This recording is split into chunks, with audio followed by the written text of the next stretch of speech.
We got to say enough is enough. On a day like today, Frank DeAngelis is ready to help. But when I reach out to whomever, whether it be the principal, superintendent, politicians down there, when I said, I know what you're feeling, I really do, because we went through it. If the former principal of Columbine High School isn't traveling to where these situations happen, he makes the call to reach out. But what I tell them, this isn't going to be a one-time phone call. It's going to continue.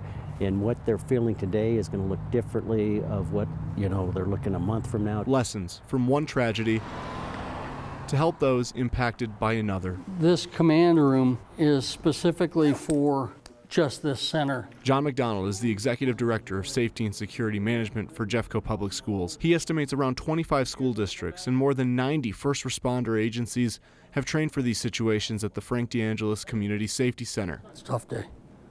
It's a really tough day. McDonald says he's already reached out to first responders in Texas. And right now, people can't breathe. They can't take a breath. They're shocked. He says the next 48 to 72 hours are vital for getting counseling to those who need it, but not without a reminder to take time to grieve. Give each other grace as you work through this, because everybody's going to be in a different place. And take a moment to breathe, because you're going to find that in the course of the next week, your world's changed.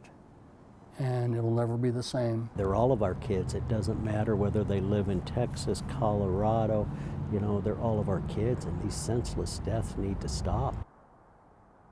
Frank DeAngelis says he's already called and left a message for the principal at that elementary school. Both he and McDonald say they will go down there to help in any way they can if they're needed. Kyle, they both say they want to respect the school space, because with so many people reaching out to help, that in itself, they say, can be overwhelming. And for as many of these mass shootings as we talk about, we know that it's likely the first for the first responders in that community. So even just having somebody to say, we've done this before, here's what worked, and here's what we wish that we hadn't done. Exactly, in that training facility that we showed you there over in Jeffco, that's sort of a one-of-a-kind in the country here to really replicate a school. And, they bring that perspective to agencies outside of Colorado to across the country. Luis De Leon reporting. Thank you, Luis.